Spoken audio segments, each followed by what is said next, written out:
The New Orleans Saints finally have their big-bodied wide receiver. We got all of that and a little bit of lagniappe for you on today's episode of Locked On Saints.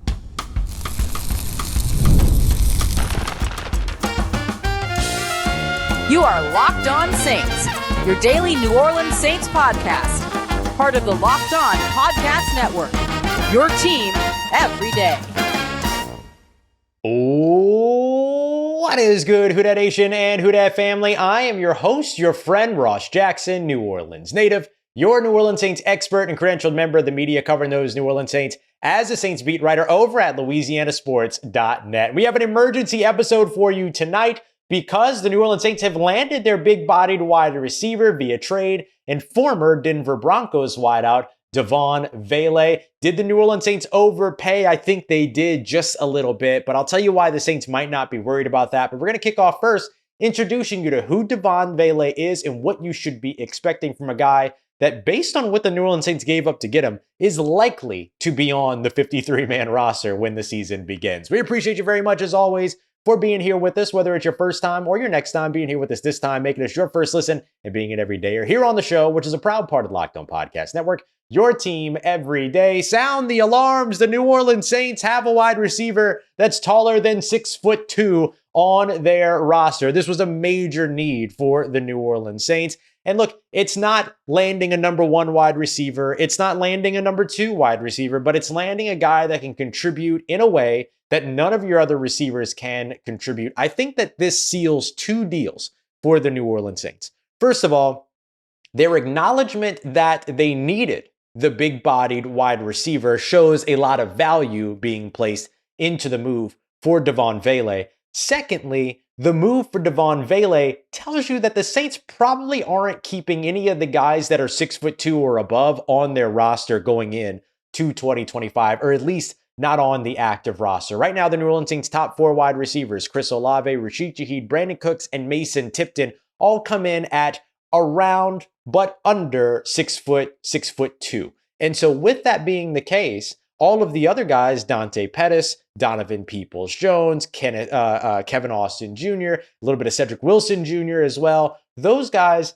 maybe haven't shown what the Saints wanted in terms of having a more physical option, right? The guy that the Saints brought in this offseason that was supposed to be that was Donovan Peoples-Jones, and Donovan Peoples-Jones didn't even get a snap in the second preseason game and played around 10 in the first preseason game. So the Saints instead go out and get somebody that clearly they really liked based on the price tag. The Saints sent a 4th rounder from 2026 and a 7th rounder from 2027. We'll get into whether or not that's an overpayment here in a little bit, but let's discuss a little bit more about Devaughn Vele. We've set up the fact that they had a big need and he fills it, but how is it that he actually gets that done? Well, at 6'5" and 100 or around 210 pounds, he is a bigger body. He also has really reliable hands. He caught, or during his 13 games of action last year, 75.9% of the targets that went his way, and he was the Denver Broncos' third leading wide receiver in yardage with 475 yards and added 3 touchdown receptions as well.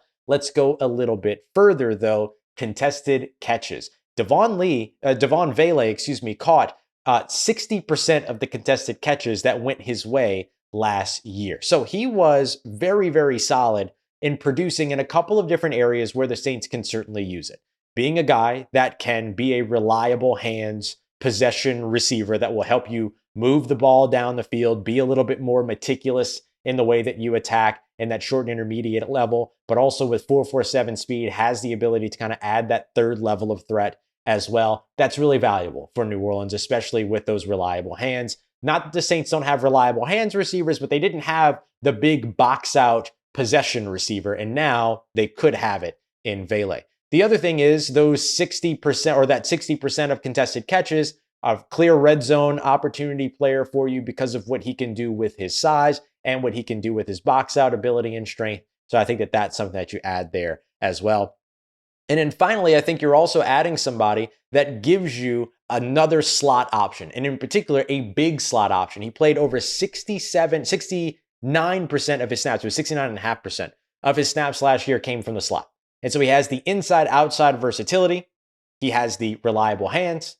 He has the big-bodied box-out blocker size, and He also has the red zone capability because of that big body as well. And then, of course, you add in his ability as a run blocker. And I think that tells you everything you need to know about why the New Orleans Saints clearly wanted Devaughn Vele. Now, the Saints do have a couple of things they need to watch out for here. Vele has been dealing with knee issues and things like that, but it's kind of just part of the game at this point, I guess. If you're taking preseason snaps, you're dealing with something. And so for him, it's a knee, so we'll definitely be watching out for that. And he's going to be going into just his second year in the NFL as a 2024 seventh rounder, but he is already 28 years old. And so those two things in particular don't often mix very well. So something that a guy like Ted Rath, New Orleans Saints sports performance director, is going to have to make sure that he's on top of and making sure that he's keeping everything good here, helping him get through whatever he's dealing with that knee, especially at that 28 years age. The reason why he's 28, only going into his second year, is because he is a member of the LDS Church and spent some time off on a mission. So this isn't a guy that struggled to get out of college or anything like that. This is just a guy that went off and did something that was very important to him and his faith, and then came back to the game. So I think that what you're looking at when it comes to Vele is somebody that fills a lot of needs, but there is also some concern around him, just realistically speaking. So something to watch out for there. But the Saints had a need, and now they've gotten it all taken care of. Coming up next, the New Orleans Saints might have overpaid in the process, but there might be a couple of reasons why. Let's get to that as we continue on with today's episode of Locked On Saints, part of Locked On Podcast Network, your team every day. Today's episode of Locked On Saints brought to you by our friends over at Gametime. Have you ever been sitting around with your friends and you all decide at the last minute that you do actually want to be in attendance for a Saints game, a Pelicans game, or a game wherever you are, even if you're out of town? Well, that's where the Gametime app comes in, because there's no better place to buy last-minute tickets than over at Gametime, where some users save up to 60% by buying their tickets last minute on the Gametime app. Add in all-in pricing so you're not taken by advantage or not taken by surprise by any late last-second fees when you get to checkout. You can toggle that option on, and views from your seats. So much to really love about the Gametime app. So take all the guesswork out of buying tickets today with Gametime. Download the Gametime app, create an account, and use the promo code LOCKEDONNFL for $20 off of your first purchase. Terms apply. Again, create an account and redeem code LOCKEDONNFL for $20 off. Download the Gametime app today. Last minute tickets, lowest price guaranteed. This episode is presented by Yahoo Fantasy. Me and some of the other executive members here at Locked On are going to be playing our Yahoo Fantasy leagues, and you should be over in Yahoo Fantasy too, whether you're a first-timer or you're a veteran that's making your millionth league. There's nothing better than that Yahoo Fantasy football app and all of the new features that are dropping as well. To celebrate 28 years of fantasy football greatness, Yahoo Fantasy is dropping 28 new features over 28 days throughout April. To kick it off, Yahoo just dropped the Yahoo Fantasy Guillotine Leagues, a killer new way to play fantasy football on Yahoo, where the lowest scoring team from each week gets eliminated until one team is left standing. So with the season right around the corner, now's the time to get your league together and give this new mode a try. And if you're into more of the classics, don't worry, you can still play head-to-head in your private leagues and join a public league as well. So stay tuned for more killer announcements and start playing Yahoo Fantasy Football now at yahoofantasy.com/LockedOnNFL. Let's get it, Who Dat Nation. The New Orleans Saints might have overpaid a little bit in getting Devaughn Vele, but there are three core reasons why I think the Saints were perfectly happy to overpay. Both things can be true. The Saints can be very happy with this trade, and they can have overpaid more than they had initially anticipated. Talk about a guy who was a 7th round pick a year ago that's already 28 years old and that's dealing with some knee issues. I get it, right? You'd rather send maybe a 7th and a 7th or a 6th and a 7th in order to be able to get that player over to your facility. But there are three key things to keep in mind. The number one thing is that, according to a few different folks that have reported on it, but most notably NOLA.com's Jeff Duncan, that the Saints weren't the only ones that were interested in Vele. So that might have driven the price up a little bit. So they might have started at a 6th and a 7th, but somebody else was willing to offer a 5th and a 7th. And then the Saints went to offering a 4th and a 7th. And so maybe that's part of what ended up kind of driving the price up here. And let's not fake this either. Like, the Saints, they tend to overpay sometimes when they send stuff over, or when they're, when they're executing some of these trades. That's one of the reasons why I was super surprised with the Colin Saunders trade, that it wasn't like Colin Saunders and a pick for Luke Fortner. And instead, it was just like a 1-for-1 swap. And so I think that that's just kind of, they're willing to do that. They've got 5 draft picks now for next season. And so we'll see where things go. But there is something else to consider here too, that the Saints are currently in line to get a 4th round compensatory selection because of the departure and subsequent signing with the New York Giants of cornerback Paulson Adebo. Now, it's going to depend on some things in terms of, other players the Saints signed this offseason, how much they contribute, all those other pieces. But I do think that maybe that's something that the Saints kind of considered, right? Oh, going to have 2 4th round picks, okay with surrendering one of them, even though they probably didn't start at the 4th round pick place, got negotiated into the 4th round pick place, especially with other teams being interested.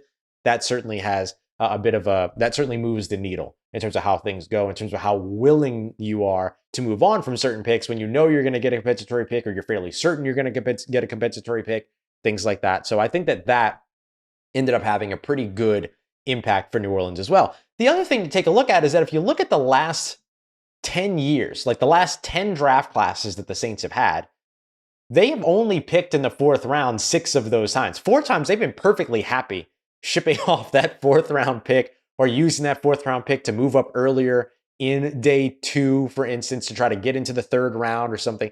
That has been sort of their MO for some time now. And if you look at the success rate or hit rate of their 4th round picks, it's a little bit up and down. I think if you look at this year, the 2025 draft class, Danny Stutzman, the linebacker out of Oklahoma, and then the Louisville corner out of Quincy Riley, those are 2 guys that we're pretty certain are going to be pretty good players for New Orleans, and that were good gets in the 4th round.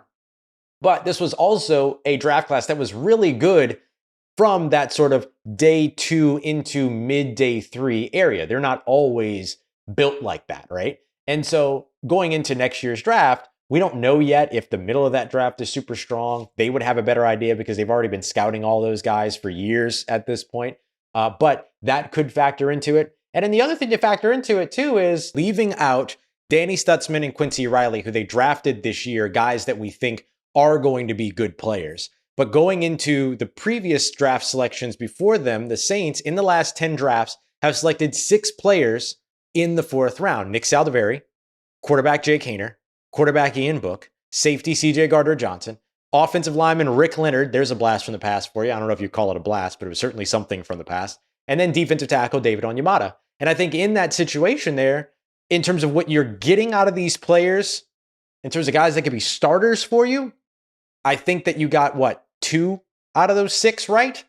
And so Nick Saldiveri, we can't not call him anything but a miss at this point, has not been healthy, has probably already seen his last day in a New Orleans Saints uniform, which is unfortunate because it's all health related for him, but it is what it is, right? That didn't work. Jake Haener has not become a starter here in New Orleans and is a guy that has been eclipsed now by 2 consecutive draft picks at the same position. Got to call that a miss. Ian Book, a miss, obviously. CJ Gardner-Johnson, I think, was a hit, even though all of the antics and attitude and all the other stuff that effectively got him traded away got in the way. I still think that he was a pretty solid contributor, even though he wasn't great in coverage. He was still a contributor from a lot of different perspectives for the Saints at safety. Rick Leonard, one of the all-time greatest draft busts of all time. And then David Onyemata, who here in New Orleans was a great contributor, and then, had a little bit of a challenging time in adjusting to his time in Atlanta. But here in New Orleans, he was a big time contributor. So I think that, you look at that, and then I think it's safe to say 2 out of 6 there.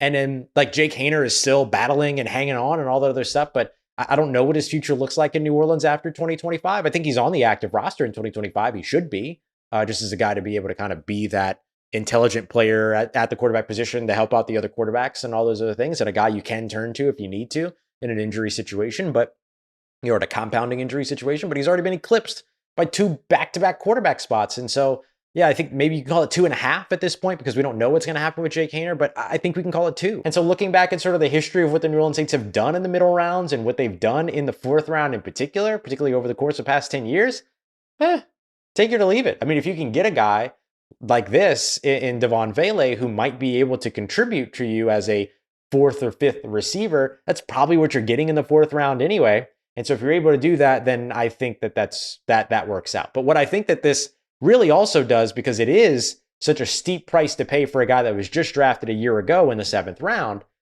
is that it kind of guarantees Devaughn Vele his roster spot.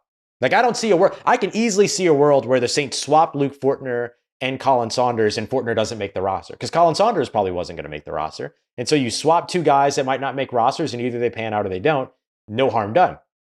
But in this, when you send off a 4th round pick for this upcoming season, when you know you're in the middle at the beginning of a rebuild, this guy's got to pan out. This has to work, right? And so I think, and it doesn't have to work like he's got to be a 1,000-yard receiver, but he's got to be a contributor for you. And he has all the talent.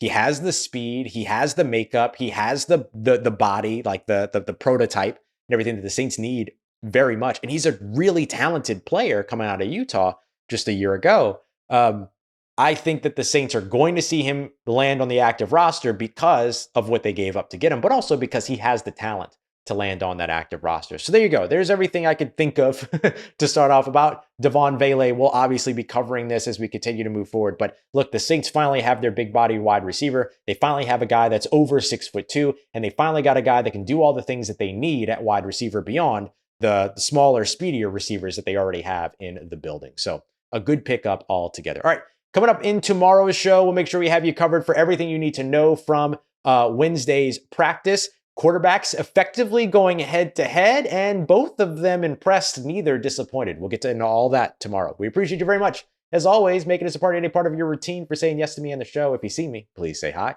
If you need anything else around your New Orleans Saints in between these episodes, make sure you follow me on your favorite social media at Ross Jackson, N-O-L-A. Hit me up. Learn how the family's doing them and how you living. Let me know how you momming them. And trust Who Dat Nation. I'll holla at you.